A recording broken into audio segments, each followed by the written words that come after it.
And cut that bit out. Right.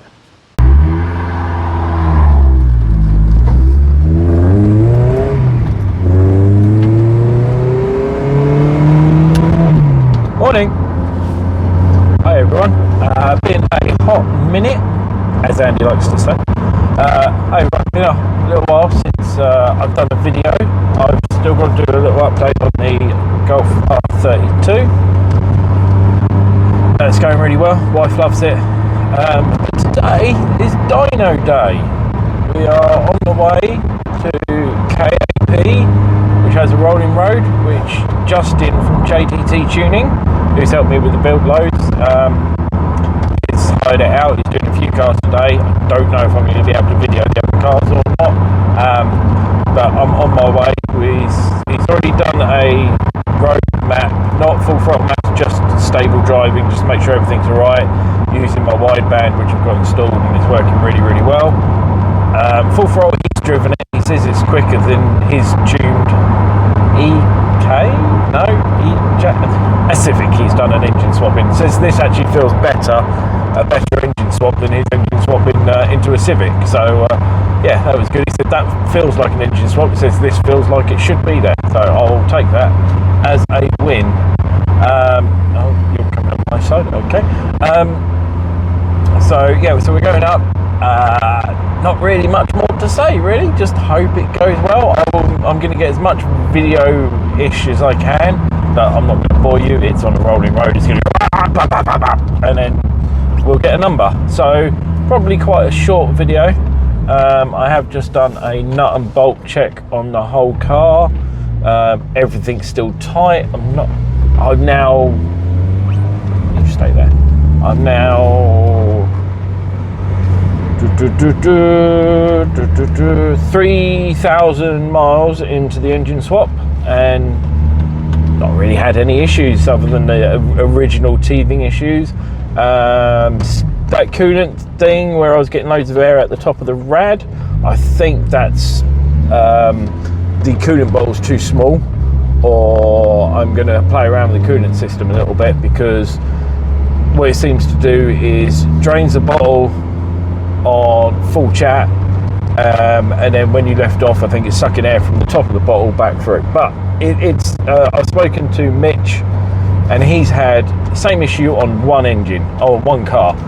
Other cars he doesn't have an issue in. One other he's had issues on. He says he can't find out why, can't figure it out. He's done all these changes on his car and it still does it. So I mean, I've got to the point where basically the coolant bottle is massively overfilled. I've got a gap about that big at the top of the coolant bottle, and it doesn't do it anymore. So it's probably that the coolant bottle just isn't big enough.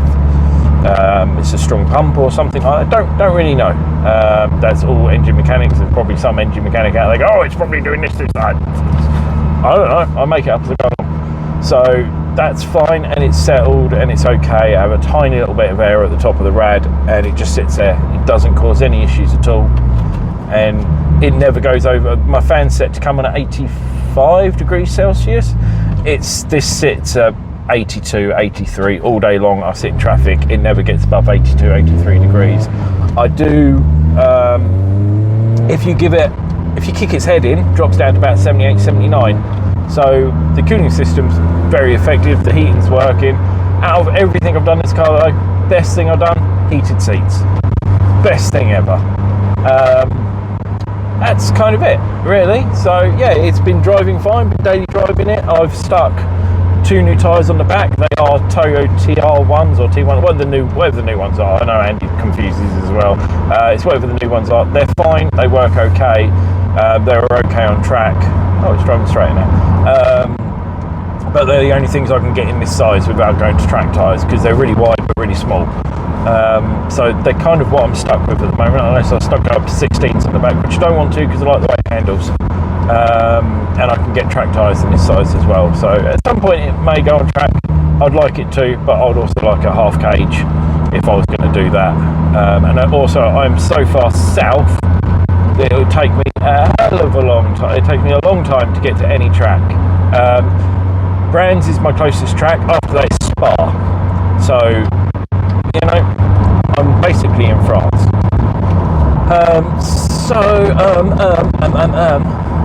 That's it for now. Yeah, so if I do track, I will need to trailer it. I currently don't have a car that I can trailer with. So that's why we've not done any track days yet. That's it. That's all I can think of talking about. I've wasted 5 minutes of your time. So I'll see you at the dyno. I probably won't do much talking at the dyno. I hate talking in front of people on the camera or whatever else. But I'll do lots of videos and then we can chat on my back, or I'll do an outro video or something. Or we'll be crying in the corner because we blew up. I mean, it's Honda, it's not going to happen, but you know. So,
hello everyone.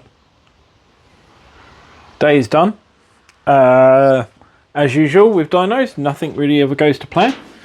So you've got to look at me whilst I talk to you. I'll try and make it quick.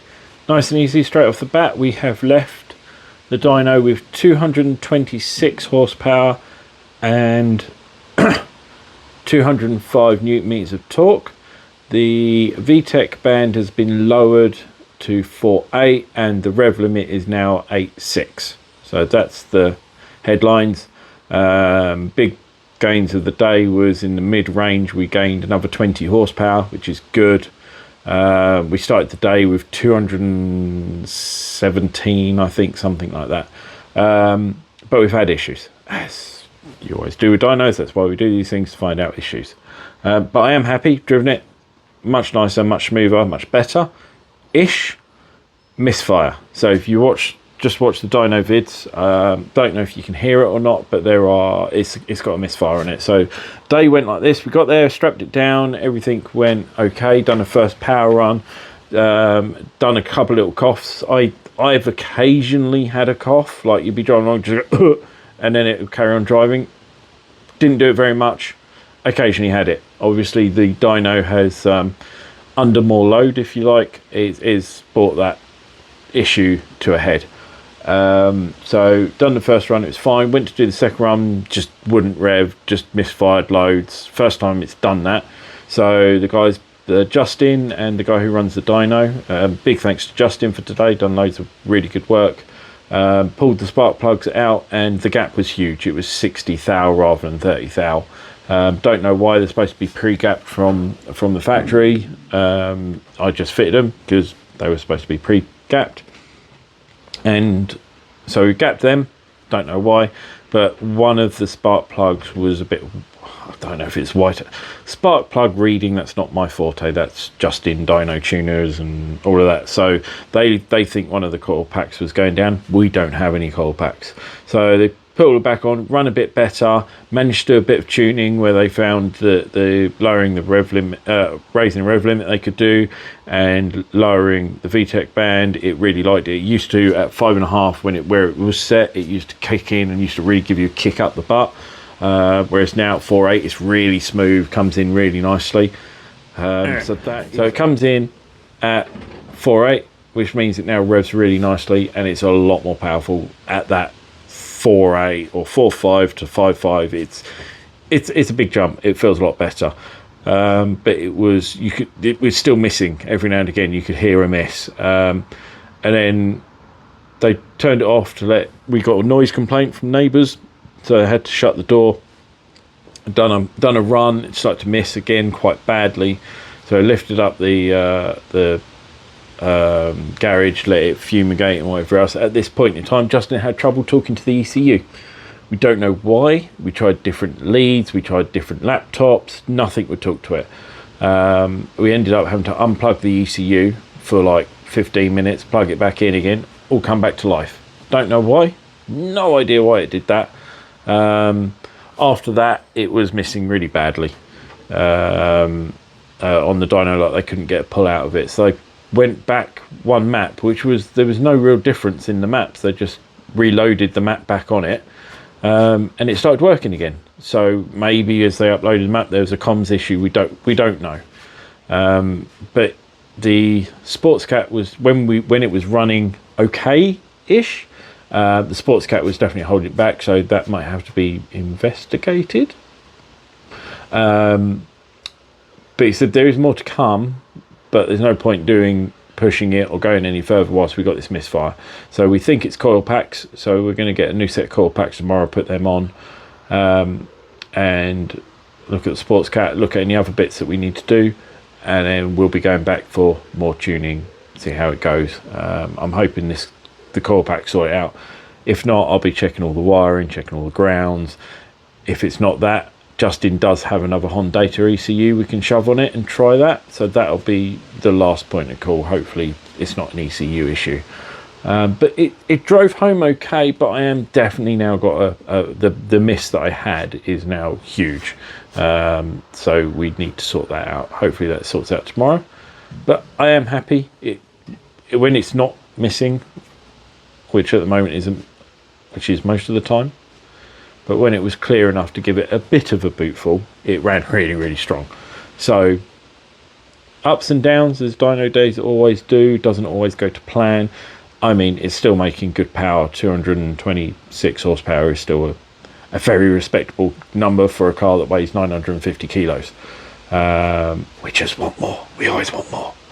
But we'll see what we can do. So we'll leave it there for now, and we'll catch up soon. Sorry about the microphone at the beginning of the video. I didn't realize how loud the engine was, that it was cutting the microphone in and out a little bit, so apologies for that. And I will see you guys very soon, or well, MR2 Nationals this weekend. Hopefully it's not missing and the coil packs fix that, so we can go up there and do that. If they do, I might get a little video while I'm there. So yeah, that's it. Okay. I've been looking over here. You're here. We're here. Hello.